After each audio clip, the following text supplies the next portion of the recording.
اقوام متحدہ کی جنرل اسمبلی، جسے اونگا بھی کہا جاتا ہے، عالمی ادارے کا ایک ایسا فورم ہے جہاں 193 رکن ممالک کے رہنما ہر سال اپنے ملکوں، عوام اور عالمی برادری کو درپیش اہم مسائل پر تقاریر کرتے ہیں۔ انہی تقاریر میں سے کچھ نے خطاب کرنے والے لیڈر کے جوش خطابت، الفاظ کے چناؤ یا اپنے طویل دورانیے کی وجہ سے انہیں تاریخ میں ایک نمایاں جگہ دے ڈالی۔ جنرل اسمبلی کے ان تاریخی خطابات میں سے ایک خطاب وینزویلا کے صدر ہیوگو شاویز کا ہے، جو 2006 کے جنرل اسمبلی کے اجلاس میں کیا گیا تھا۔ صدر ہیوگو شاویز نے اس خطاب میں امریکی اسکالر نوم چومسکی کی کتاب ہیجیمنی اور survival, America's quest for global dominance کو اسمبلی میں موجود ممبران کو دکھایا اور اسے پڑھنے کا مشورہ دیا۔ اخبارات کے مطابق اس خطاب کے بعد اس کتاب کی مانگ میں راتوں رات اضافہ ہوا تھا۔ اسی خطاب کے دوران صدر شاویز نے اس وقت کے امریکی صدر جارج بش کو کئی مرتبہ شیطان کہہ کر مخاطب کیا۔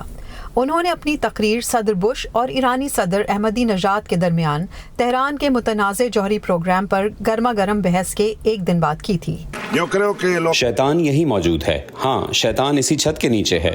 کل شیطان یہاں آیا تھا، کل شیطان یہاں اسی جگہ موجود تھا۔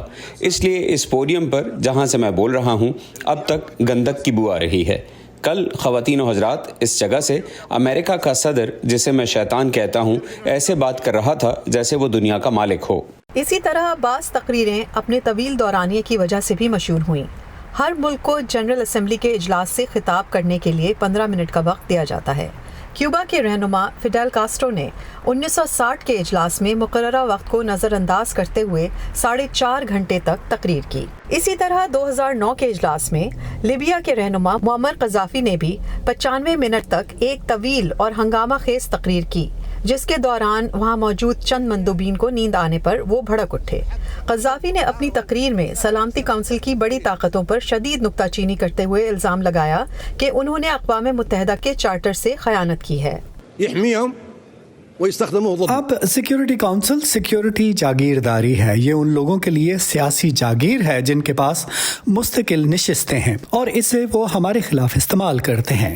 اسے سلامتی کونسل نہیں کہنا چاہیے، اسے دہشت گردی کی کونسل کہنا چاہیے۔ 2011 کے جنرل اسمبلی اجلاس میں امریکی مندوبین اور اراکین ایرانی صدر محمود احمدی نژاد کی تقریر کے درمیان اس وقت اٹھ کر چلے گئے جب انہوں نے کہا کہ ہولوکاسٹ اور 11 ستمبر کے واقعات پر سوال اٹھانے والوں کو پابندیوں اور فوجی کارروائیوں کے ڈر سے دھمکایا جاتا ہے۔ 11 ستمبر کے پراسرار واقعے کو افغانستان اور عراق پر حملہ کرنے کے جواز کے طور پر کس نے استعمال کیا؟ ان دونوں ملکوں میں لاکھوں افراد ہلاک، زخمی اور بے گھر ہوئے، اور اس کا حتمی مقصد مشرق وسطیٰ اور اس کے تیل کے وسائل کو اپنے تسلط میں لانا تھا۔ لیکن کیا یہ تاریخی خطابات حالات میں کوئی تبدیلی لا سکے؟ کولمبیا یونیورسٹی کے بین الاقوامی امور کے ماہر اور اقوام متحدہ کے سابق اہلکار مائیکل ڈوئل کا کہنا تھا کہ اس طرح کے مباحثے ناکافی ہیں اور اصل معاملات پر حقیقی طور پر بات چیت کرنے کی ضرورت ہے۔ مونا کاظم شاہ، وائس آف امریکہ۔